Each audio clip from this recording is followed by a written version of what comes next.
This week's episode of Sporting Blueprint, we had a wheelchair Rugby League World Cup winning captain, a two-time Super League winner, four-time Challenge Cup winner, and Leeds Rhinos captain himself, Tom Halliwell OBE. We will now leave you over to the episode. Hope you enjoy. Our first question here on the Sporting Blueprint is what got you into playing rugby league, and more specifically, wheelchair rugby league? I always say it's quite a funny story how I actually got involved in rugby league. So I think I started when I was like 4 years old, which is pretty young to get going. But I always got told by my family members that it would sort of toughen me up. I'm a little bit of a crybaby growing up, and it only took 4 years to be like, right, we need to do something here. So yeah, I got involved into rugby league at my local amateur side, Kickbox Welfare. They wanted age group my age, so I had to like go up a year. So I played a year above for about until it got to like high school ages, and then I thought, all right, I want to go and play with my mates. So I went over to Alton Raiders at the time, and went to go play with them, and um, played for them for pretty much my entire um sort of until about 16, 17. I think when I was like 13, I ended up breaking my foot quite badly as well. We're in a wheelchair for about 3 or 4 months. Then I've literally were lost. Had no idea what to do. Couldn't play rugby anymore. Couldn't go to school. I was just stuck at home bored. And one day we were like, "Oh, do you want to come and try this wheelchair rugby league?" And I'm like, "Yeah, I'll do all to get me out of the house." So I went to Leeds Rhinos wheelchair rugby league, and that's when they had a side out. And I went down to training and just fell in love with it ever since. And got to a point where it was clashing with the running game, and I had to go right, sit down and have a think and go about which one do I choose? Do I go for the running game, chase my dreams and aspirations of being a professional rugby league player, or do I go wheelchair rugby league? And I picked wheelchair rugby league because I just fell in love with the sport and fell in love with it, and probably anyone who had a brain would probably pick the pick the running game sort of option, but nah, I just fell in love with the sport and fell in love with the game. So yeah, I ended up going with that choice, and I wouldn't change it for the world, to be fair. Yeah. What do you think it was that made you fall in love with the wheelchair rugby? Anything in particular that you thought suited you best? I think it changed me as a person, to be honest, because you have people who have disabilities, people who don't, people who have been in the army and been blown up, and just people from different like backgrounds and life stories, and which motivates you and sort of kept me grounded because if I would have probably stayed in the running game with my age group, I probably would just have blinkers on and only know what my mates around me are doing. Whereas when being involved in a wheelchair sort of sport, you get to know what people in different backgrounds, people in different living situations, and just how a person in a wheelchair gets around its day to day, gets around the day to day life. And for me, at the beginning, I found that fascinating, and I just wanted to help out as much as I could. But there's like banter around it, and people with disabilities take the mick out of each other, and I literally just sat there in the corner like, God, these lot are ruthless, these.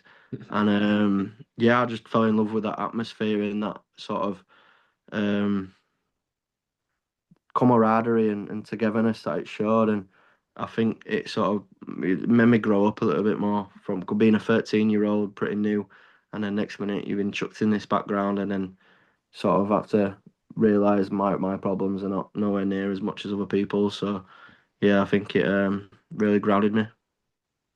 Hmm. Do you feel then, as an able-bodied athlete, almost as an outsider in wheelchair rugby league? I can definitely say at the beginning I definitely felt like it. But that's just because I went naive and I've not been in that environment before. Whereas when you're amongst it every week and every day and you're involved in the sport long enough, you sort of feel a part of it and you feel like you're together and I think when you're in any sort of team sport and team environment, you feel like you're in it together and you're going to the same cause and like some of the stuff I need help with wheelchair, like literally taking tires off, doing that, they can help me, and I can help them when they need stuff. So I don't feel part of it. I definitely feel, I don't know. I feel like if someone said you can't play this sport anymore because you're not disabled, I'd definitely like think about chopping my leg off or something stupid to become disabled to be able to play it, just because of how much I love the people that play it and love everyone around the sport. So yeah, definitely they've all welcomed me as an able-bodied with open arms, and I know they do with everyone that comes from all backgrounds, whether they're disabled, non-disabled, men, women, literally anyone open with open arms, and I think that's probably one of the best things about this sport. Yeah, you've been at Leeds Rhinos for quite a while now, so talk us through obviously playing for the Leeds Rhinos, local team for you as well, and how you settle in with your team and how that kind of gels. So it, I've always been a Leeds Rhinos fan, so it was kind of a dream come true to be able to sort of play for him and play for him for quite a number of years now. So it's sort of a dream come true. And then how it started was my old coach that I used to be amateur with, my first ever coach at Kippax Welfare. He were out of coaching for a while and he wanted to get back into it. So I think my auntie must have messaged him and said, "Oh, do you fancy having a go at this?" I was in wheelchair rugby league. It's completely new. You want to come and have a go? So my first ever coach then became my wheelchair coach as well at Leeds Rhinos, and so it was not sort of new. It were quite. I knew what were coming, so it were quite an easy transition for me. But being a young guy playing against grown men, which it wouldn't happen nowadays, especially in a wheelchair game, but you were just thrown in the deep end, and if you can either sink or swim, and you find a way to swim and not drown, and yes, and then so started as a young lad, and then you sort of build your way into the sort of first team and mark your sort of um place in that, and mine happened to be within sort of the halfback sort of position, and control the team around the park sort of thing. So, and then sort of be a leader in that squad, and I think it just comes with age and more experience, and you sort of work your way up to that, and I think yeah, definitely I've done that sort of quite difficultly, but got there in the end, and now I'm in quite a leadership sort of role with the Rhinos. Yeah, you're saying about playing for Rhinos. Do you think you've missed out on maybe like a marching on together or a South Stand atmosphere with playing wheelchair? Oh, 100%. I'd love to be able to get that. Eh, The only time I've ever had to experience like that were in the World Cup when everyone was sort of cheering you, and they were singing and the chants going around, and as you're playing you don't really hear it. Like I know everyone hears that all the time, but genuinely when you're playing you don't hear any of that. You literally just zone out and think of the task at hand.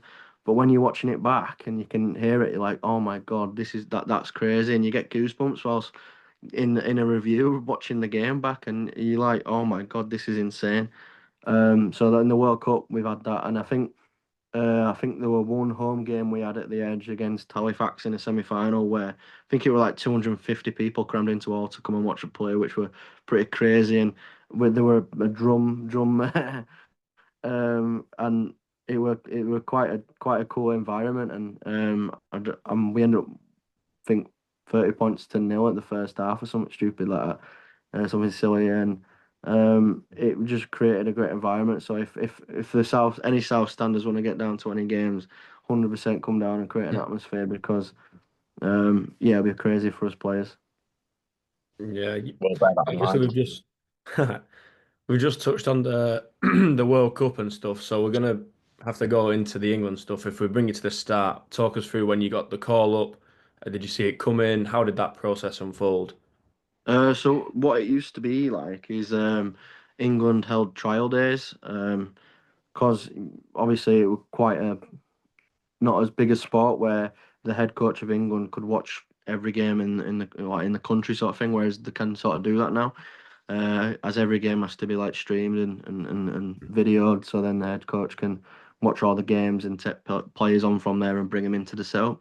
Whereas previously, obviously, the coach couldn't watch all the games, so they had a trial day, and you had to get picked from your own club. So your coach at your club would say, right, I think you're good enough to be able to go on for this trial, and just see where it goes from there. So I went in as, I think, 15-year-old, went into trials for the England first team, and it was literally a bit like, right, you're going in for trials, but don't be disappointed if you don't get it. You've still got plenty of years to be able to get in.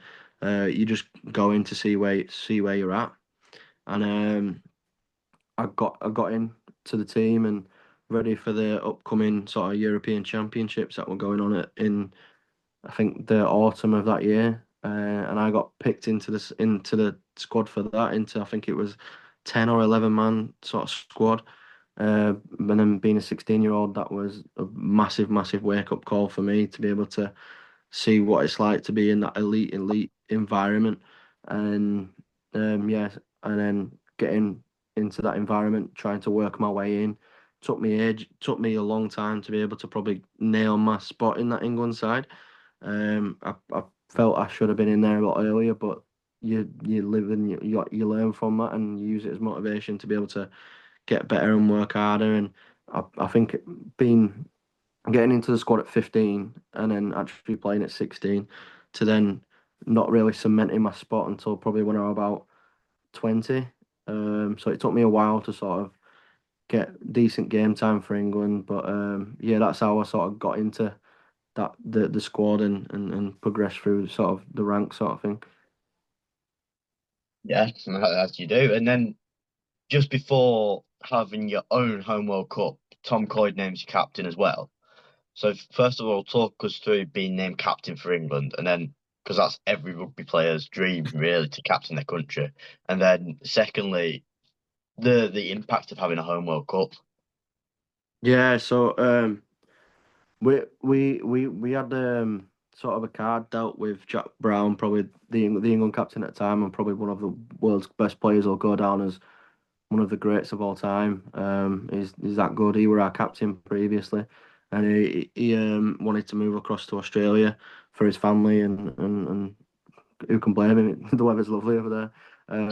So yeah, he moved over across, which meant there were a gap for captain, and I wasn't really going in after that. I just wanted to um, sort of just put my best foot forward, and this was during like sort of COVID time, so to around 2020, and every time we had a training, in COVID I was working so hard on doing training.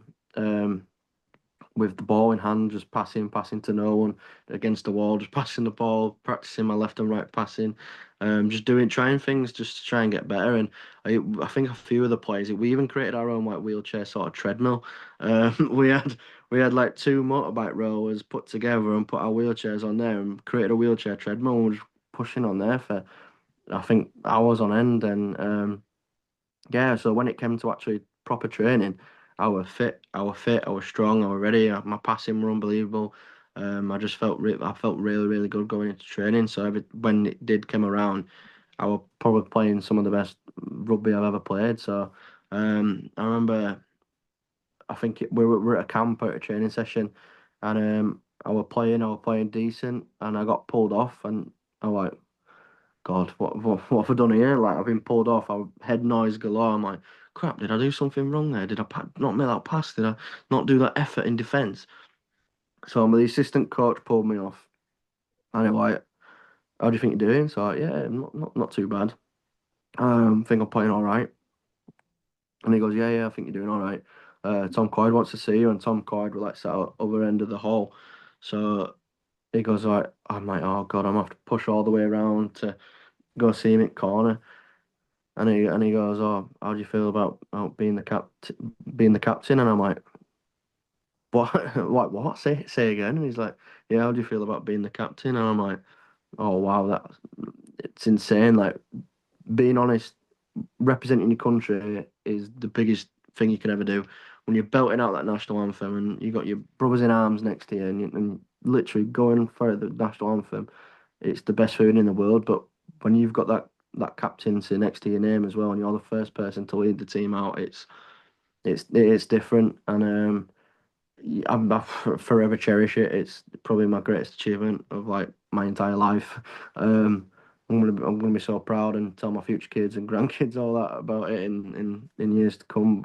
But yeah, as soon when he first told me, I literally like, are you taking Mick? Like, what are you doing? Because at the time, I think I was 21, 22. So that's probably unheard of, really. And there's people in that team double my age or in the 30s and more experienced than me and have won competitions as captain and probably was better captains than me at the time and probably are better captains than me. But no, Tom saw something in me and picked me, so I'll forever be grateful for that. And yeah, hopefully he's made the right choice and can go from there. But touching on to the World Cup, I think the whole team were just so locked in and obviously named as captain, you get to go to different events and do loads of different stuff. So I got to see the build up of it, and I think all the other players sort of didn't. So they were just focused, focused, focused. But I was seeing like different things were what were happening. And I'm like, yeah, this is going to be absolutely massive. This World Cup is going to be absolutely huge. So I was seeing it all, but not fit laying it back to the team to try and keep them heads in the game and sort of do that. But as soon as the first game came around against Australia, we were like, yeah, this is something special. And the whole like social media, it sort of skyrocketed. I think we had like 1 million views on the first game against Australia. We broke the world record for attendance. It were everywhere. So we sort of made a rule to be like, right, don't look at anything on social media. Don't look at any of the viewing figures. Don't look at the crowd. Don't look at like the crowd numbers. Don't look at that. Just focus on the task at what we've got and thank the fans after the game and stuff like that. And because I reckon if we probably would have looked at all that, it would have derailed us, and we probably wouldn't have won. But yeah, it's sort of crazy looking back now of what we've accomplished. Yeah. Yeah. You mentioned the Australia game, and we know in a lot of sports that England and Australia don't really get on. In wheelchair rugby, do you find them rivalries to be similar, or is it a little bit friendlier? What's the kind of vibe there on match day? I'm quite old school. I don't speak to my opponents at all. What could be a club level, international level. I don't speak to my opponents before a game. I'm too in the zone. I'm ready to go. And for me, they're the enemy. You don't speak to the enemy. So I go through my process, do that, and then after the game, sort of you have respect and you speak to them and you do all that sort of thing. But um, I think obviously if you're English, you're sort of born to hate the Aussies in sport, and I think as an Aussie, you're born to hate the English at sport. So on the field, it's probably probably a war for 80 minutes. I think that was probably one of our best defensive performances in the whole competition, sort of thing. But our attack just wasn't good enough. But we still managed to win the game, which is the biggest thing. And then as soon as the whistle ends, you sort of you have a beer together, you chat to each other, and it's that love's there and that community's there, which is all good. Like you play against each other for 80 minutes and you're not living bells out of each other for 80 minutes. But then as soon as the final whistle goes, you're mates and you're chatting about different life stories that you've had and about the game and all that sort of stuff. So that's one thing I love about the game is that you can literally beat each other up for 80 minutes and then be best mates off of it, which is I like that sort of thing. Yeah, I fully agree with that. Like when I'm playing, that's how I feel like it is. Um, this is going to sound more of like a rugby league politics question, but the obviously your World Cup in 22, well, the 21 World Cup, um, it was alongside the men's and the women's World Cup, but obviously your World Cup in 17 was just solely wheelchair in France. Did you feel having it running parallel got you more of an audience, and also do you prefer that sort of style of World Cup going Oh, forward? 100%. When it's together, you feel like the rugby league is based on community. It's based on being together, and it's based on no matter who you are, you can play the sport. Or no matter who you are, you can watch the sport and get involved in the sport. So when it's all together, for me, was perfect for us. Like we weren't just rooting for us, we were rooting for the men's and women's. So every time they'd play, we'd be all sat in the team room together, watching the game together, rooting on for them to do well. And it sort of took the focus away from us, if you know what I mean. Like not everything's about when you're in camp, it's sort of easy to think game, game, game, game, focus, focus, focus. But when you're watching some of your mates play against teams from like mates in the women's side, mates in the men's side play against other teams in the world, you're rooting for them, so you sort of rooting for each other, and I think it brought England. I think it brought England together. That's how I felt for it, and I think it'll if like they're going away from that, and for me, I'm against that. I want the rugby league's about community. It's about being together, and then splitting the World Cups off. I'm not a fan of that. I think it should stick together and make a World Cup sort of World Cup festival sort of vibe, and get everyone because it brings people from all backgrounds together. You won't really particularly see the crowds that we got in just on our own. Obviously, we want to build up the sport to be best in the world and build those attendances for like a Leeds Rhinos game or a grand final game. But we're all helping each other out there, and we're all helping each other by being involved in the same sort of thing. So for me, I loved it, and I think it's a mistake to be able to take it away in future years. Obviously, 26, it's all together, but after that, it's all separate, and I'm not really a big fan. As much as I want to sort of break away and wheelchair rugby do its own thing domestically, I think international is the place where you build teams together. Um, yeah, that's my sort of views on that. No, I I fully get that. agree with you. Yeah, I agree. And we'll look at that World Cup as obviously Shady mentioned. You all played at the same time, but you ended up coming away with a gold medal. Talk us through that feeling when the full time whistle goes and you realise you've got a gold medal to take home with you. Oh, uh, best feeling of my life, 100%. It's what a lot of people don't really see is since the World Cup in 2017, we were working so hard to be able to get that in 20, well, originally 21, and we were working so hard, and everyone's focus were World Cup, World Cup, World Cup. Like obviously you had the test matches in between and domestic games in betweens, but that's part of the challenge. You're thinking of the bigger picture of the World Cup. So we were literally working so hard, and I think we worked so hard, and then when you finally get what you want, it were it's stuff what dreams are made of, and then actually actually winning it in the actual game and the arena and the way we won it, it were yeah very special and something that was definitely stick by me for the rest of my life.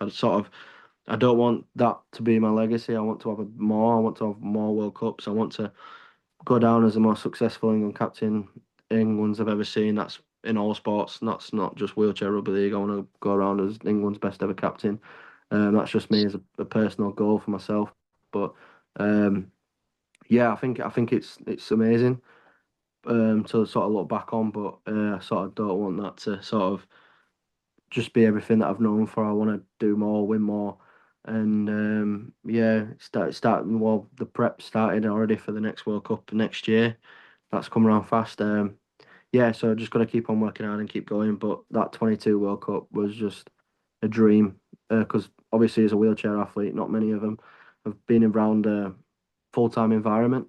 So for us to be in a full-time environment, it were unbelievable. We were like, this is what it's like to be professional players. Like this is, we're all literally like, we don't want this to end. And I think what there were one time where I sort of knew we were going to win it was after the group games in London at the Copper Box. We were back at the hotel, and we all were sat round in a room together, and we all went round and sort of said what we're thankful for and what we're looking forward to in for the next few days. And we got given the day off after that game, and we all sat down in the thingy in the meeting room, and we're like, I feel like I'm breaking up with you all. Like I don't want to leave you all. And it's like, bear in mind, we're only going for a day. We've only got one day off, and then we're back in camp together. And we're like, I don't want to leave you all. And people were literally like crying, and we were like, what are we doing? Like, what are we doing? We're crying, and we're like, we're seeing each other. I'm like, I'm seeing you tomorrow. What are you doing? But then as soon as we got back, it were all systems go, ready for the final. And but it's literally been that whole World Cup were probably the best team environment and best group of people I've ever been with in my entire life. It was so good. If I could live that again, I'd 100% do it. You've played that really humble there, Tom, because we both know that you scored the winner as well in the final. Yeah. So what I, words can't describe obviously your feeling about it, but looking back, that's got to be like highlight your career, surely. Yeah, well, if it's something that Hollywood like movie that like the way it's all like come out, like rugby league fan growing up, go up to represent your country, you captain your country, a home World Cup, and you score the winning try in the final. It's like Hollywood film esque, and maybe that needs to come out one day, but no, but I say this all the time. It might be humble, but anyone could have scored that try. Literally, the way I scored it was Seb literally ran an unbelievable line on the blind side, which created a hole for me, and I literally was just like, oh my god, like it's like the parting of the Red Sea, literally just like that, and I'm like, oh my god, I'm in here. But the funniest thing is, I missed my first push, so I'm like, obviously when you go, and it's like a false start. So I missed it, the first one. I'm like, oh, for God's sake, I've just been given this opportunity, and I missed my first push. I've ruined it now. We're not going to win. And then I managed to get the second one going, and went through, and obviously lucky enough to score.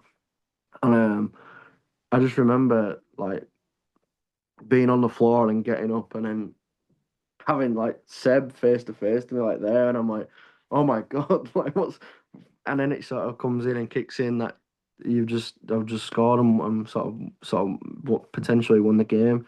And you go, oh my god, oh my god, oh my god. And I remember this clear as day. The funniest thing is, I think from the kickoff, when you're heading back, it announced the who got man at match. So it announced me. My best mate, Nathan Collins, are on pitch at me at the same time. He's there going, "Oh, Tom, well done, well done." I'm like, "Mate, get your head in the game. We've still got about a minute and a half to go. Turn around and start playing." And he's there congratulating me, and I'm there going, "Mate, get your head in the game. We've still got another minute and a half." And we saw that minute and a half out. The funniest thing about that is like we prepared for that minute and a half. You might think of it and like, what? How have you managed to like prepare for that? Like an average set of six in wheelchair rugby league is anywhere from 30 seconds to a minute. And we were like, this game's gonna come down to the last 2 minutes, minute and a half, whatever. Let's see if we can prolong our time without being tugged, and see if we can like prolong it, and see how long we can do it. So in the last training session before the final sort of thing, we were just practicing that and just seeing how long we can make that set go for them. As soon as we like how long's left, we're like, oh, minute and a half, and you're like, yeah, we can do that. And then we managed to do that, and then as soon as the whistle blew, everyone just jumped on top of each other and sort of thing. And yeah, pretty mad, pretty crazy experience. And yeah, looking back, it's pretty cool. Yeah, very cool indeed. Yeah, so since then you've been awarded an OBE, so you're now Tom Halliwell OBE. So again, a bit like with the call up, I'm going to ask how did that come about? When did you know that was going to happen? And talk me through that process because that must be very special for you. Probably more for my family, really, to be honest. Like even the World Cup, that's probably more for my family. I probably won't take any credit for that until I retire and I sit back and look at what I've done. But that's actually a funny story as well. So I remember I was out coaching rugby at this point, and I were just like, I know midday something like that, and they're like, Tom, you've had a letter through. Like, what have you done? Because it was like important, and normally when it's like it says important and stuff like that, it's like you're going, you've got a fine, you've got a parking ticket, you've got points on your license, or all that. Or it could be anything. So they thought it was something bad, and they thought I'd done something wrong. And I'm like, I'm there thinking in my head for the rest of the day. I'm like, I haven't done anything. Like, what's going on here? So I go home, and they're like, your letter's on side there. So I'm like, oh, let's see if I can open it. Like, and I open it up, and it just says OBE in 3 letters, and I'm like, what? So and I'm like, that don't make sense. That and I pick up the letter and I read it through, and you've been awarded an OBE for services to Wheelchair Rugby League and stuff like that. And I'm like, oh my god, this is absolutely crazy. So I'm like, and it says in the top, do not tell anyone. Like you're not allowed to tell anyone as soon as you get it. So I'm like, so they're asking, oh, what is it? So I'm like, can't tell you. And they're like, no, no, what is it? I'm like, I can't tell you. So like, shut up, get here, pass it here. So they're there reading it, and I'm like, oh my god, oh my god. So yeah, and that happened. I think we're in like March, April time, and I wasn't allowed to tell anyone until July. So I like that's a lot of months to be able to do that. And in rugby league, everyone knows everything. So it was very hard to sort of keep it under wraps. And then I think the day before it got announced, I had all the media sort of ring me up asking for interviews and doing all that sort of thing, and they're like, "How the hell did you keep that quiet?" And I'm like, "I just didn't tell anyone. I got told not to tell anyone." And I'm like, I'm never tell anyone." So like, yeah, I'm keeping that quiet. And then in the November that year, I got to receive it, and probably one of the coolest experiences I've ever had in my entire life. It was unbelievable. Going to Windsor Castle. It's absolutely huge, by the way. I don't know if you've ever been or seen pictures of it and stuff like that. But I mean, I've seen pictures of it and stuff like that on like news and TV, but honestly, it doesn't do it justice how big it is. It's absolutely massive. So walking through that and took my nana with me and going through there and every sort of thing. You need your ID, you do all that sort of thing, and just to check if it's you that's getting one. So though every time a person like, oh, what are you coming to receive? And I'm like, OB, and they're like, you're a bit young, and I'm like, thanks, I'll take that. And then you get into this big room, which the room's probably like this room's probably big as like 3 houses in my estate. It is huge, this room, and it's got about 250 people all getting an award, and there's likes of Leah Williamson, England Lionesses captain. There's I can't remember now off the top of my head, but there's literally loads and loads of famous people, and you're just stood there like, oh my god, that's there, that's Thingamajig, that's there, and I'm like, oh my god, this is pretty crazy. And then you all go away line by line until your names get called out, and you're only meant to get like a 2 minute chat or 2 to 5 minute chat with whoever it is. Luckily I had Prince William, so gets to my turn, and he was chatting to me for about 10 minutes, and I'm like, this is unbelievable. What a lovely person as well, by the way. But the first thing he goes, thought you'd be in a wheelchair, and I'm like, cheeky, no, no, man. I'm like, oh, do you want me to get it out of boot? I'll come and get it for you if you want, pal. No, but no, he was such a lovely person, and I had the opportunity to meet Princess Catherine the next day as well, because she were doing an event in Hull with Rugby League. So obviously, the white Tom, do you want to come across and do that as well with your OBE? And I'm like, yeah, of course. So I told William that I was meeting Kate like the next day, and he was like, oh, I'll tell her tonight, and I'll tell her to look out for you tomorrow. So I drove home, like thinking, oh my God, what a day. What a cool experience. Got home. I had training that night, so I went to training that night, trained, and I had everyone like, "Oh, here he is, big shot," and I'm thinking, "Oh God!" And then turn up to Hull the next day, and Kate's there, and she went, "Oh, Tom, yeah, William told me to look out for you today," and I'm like, "What?" So I'm like, so wait, I had Prince William and Princess Catherine talking about me to look out for me the next day, and I'm like, that is wild. And then I had the opportunity to teach her how to do a conversion, which were pretty cool, and she nailed it middle of it. So I think she got a good coach in me there. But yeah, unbelievable experience, and yeah, something that I'll probably look back on when I retire and think what a pretty cool cool thing to have done and sort of celebrate them. But now there's still a lot of work to be done. How big is Kate Middleton then for or Princess Catherine for the sport of rugby league then? Oh, she loves it. She absolutely loves it. I think she only were meant to be there for about an hour, and she was there for like nearly 2 hours. Like she absolutely loves it, and I've had the opportunity to meet her 3 times, like which is pretty awesome.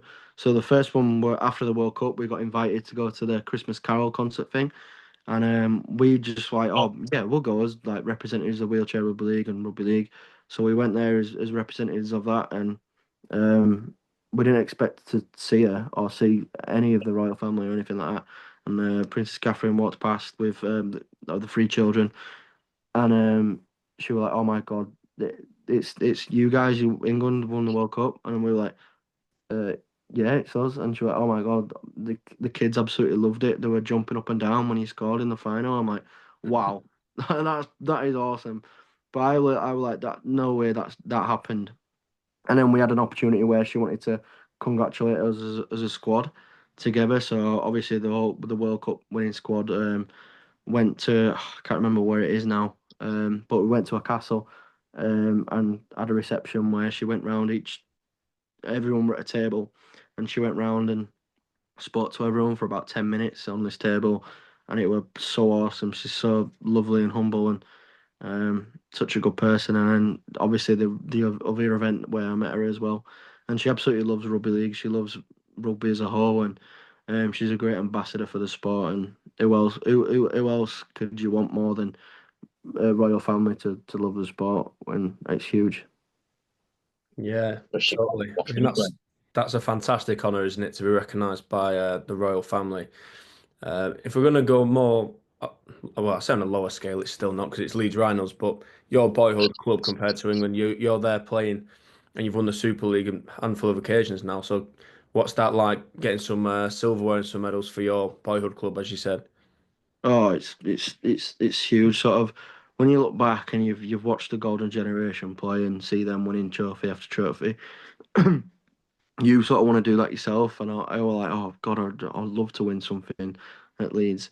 And I've gone on to win quite a few times, like trophies over the years, Challenge Cups, league leaders, and grand finals. But it's a weird one. The grand final always seems to sort of be the one that we have to work. I mean, obviously it's the biggest prize in the game, but we've been the best team in the competition the whole for like the whole year in on a couple of occasions, and we get to the grand final and we just bottle it, and we're like, what is it with this now? And then we got to the last one, and I'm like, I think we got into 2 grand finals in a row and lost them both, and I'm thinking third time I'm not losing this, and I think we all went into that environment thinking we're not losing this, and yeah, because it's been the hardest one to get. I think it's the one you cherish more and you love more, and yeah, the grand finals are very special, and to win it on such a big stage is pretty cool. Yeah, so that's definitely up there with one of the best wins I've had. Is well, both grand finals that I've won. Yeah, pretty special. Yeah, and you're the only Leeds team that's bringing in trophies at the minute. So thank you very much for that. Um, We try our best. We try our best. but you've not just won a grand final and Challenge Cup and league leaders. You've done a treble as well. So the second Leeds team to do that, is that as monumental as say 15 as a Leeds fan, and then to do it your own? Yeah, the treble in 21 were pretty cool. We that was when we were just come off from COVID, so we all gone back together. We all did like works on like work together on Zooms and stuff like this, and like just having fun together. And I think we were the only club side that did that. And when we got into the season, it literally like we were on another level compared to everyone else. So yeah, so that was pretty awesome and pretty cool. And yeah, love that. And then as soon as we I think we got round to the first one, which was Challenge Cup, and this was like the grand final last year. Like we've been there on 2, 3 occasions, but we haven't won it. And we're like, right, we need to win it. So we won that one, and they were like, right, what's next? And it was like, oh, league leaders. So it's like, right, need to get that. So we got the league leaders, and then as soon as league leaders won, you're like, right, we want to get to the grand final, and we want to win that. And you do your best to get there, and luckily to win that, it's something special. I don't think it's been done before in wheelchair, or if it has, it's been before the Super League sort of existed. So yeah, it's very, very special to be able to do that, and it's the goal for everyone to win the Super League, but to when you win all three and do that, that's something else, and it's the goal again for this year. It's the goal for every year, to be honest. For Leeds, we want to win the treble. We want to win as many trophies as we can, and that's just how hungry we are as a squad. When you got the likes of Nathan Collins and Josh Butler playing, it's never enough. Is just winning games. We need to win trebles and all that sort of stuff.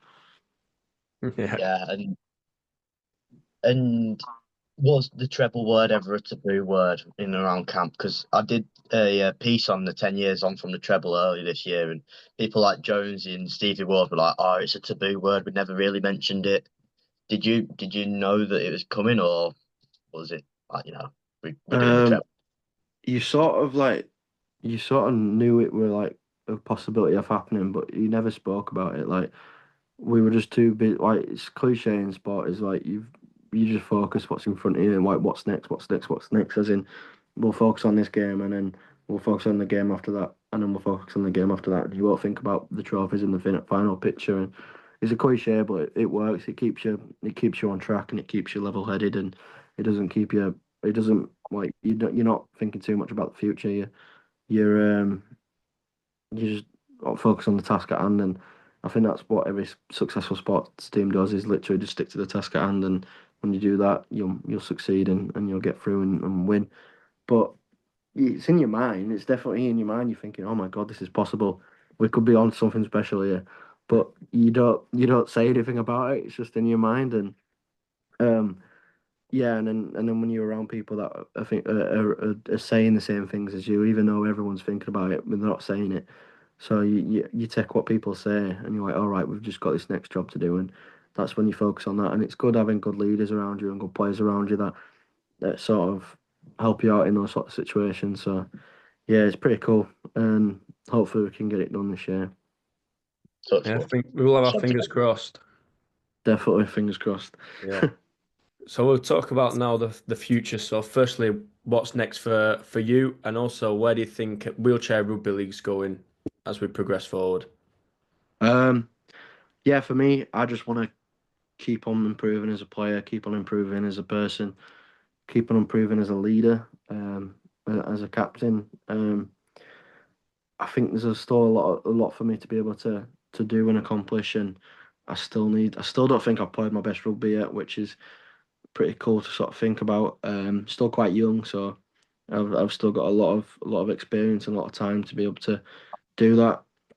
So I just want to keep on winning. Like I said before, my goal is to become the the most successful England captain the country's ever seen, whether it's all sports or anything like that. I want to be the world the best captain England's had, and one of the best players England's had as well. Without doing that, and I need to do that. I need to win stuff, and that just comes from all the hard work that you put in. So I've just got to keep working hard, and then the hard work will come into results onto the pitch, and otherwise, and yeah, I think the sport's getting better and better. It's sort of still a sleeping giant, and it's still not where I sort of want it to be, but it's still in a really good position. It's going slowly, and there's obviously a saying you don't want to run before you can walk, and we're walking at the moment until we can get to that point where we can start running and moving forward. And we're in a really good position. Our participation numbers is going through the roof. It's literally there's so many teams now playing all around the UK, which is absolutely unbelievable. With Edinburgh Giants coming into the Super League, Sheffield coming into the Super League, who have come from nowhere, sort of thing, which is very, very impressive for them. Um, we've got literally teams all over the world now and all over the country, and something that I'm very proud about. And obviously, being an expansionist, I want rugby league to grow all over the country and all over the world. So wheelchair rugby league taking a forefront in that. I really like that and really love that. But yeah, I want to see players being in a full time environment, because being in that World Cup environment, it was unbelievable. And if we can get that at clubland and get paid to be able to play, that would be an absolute dream and dream come true. And it would be amazing to be able to have that happen. And yeah, that's where I want the sport to be. I don't know how it'll get there. I don't know when it'll get there, but yeah, that's what I want from the sport. Absolutely agree with you there. And the growth of the game is paramount to obviously England's success. And you keep going back to England, and you've managed to represent England in your home city. I was there and I interviewed you after it as well. How cool was that to represent your country in the place that you've called home for however long you've called Yeah, it home? literally all my life, Leeds boy, born and bred, and yeah, to get the opportunity to captain country in that in Leeds Arena, and yeah, it's pretty cool. Um, sort of pinch me moment.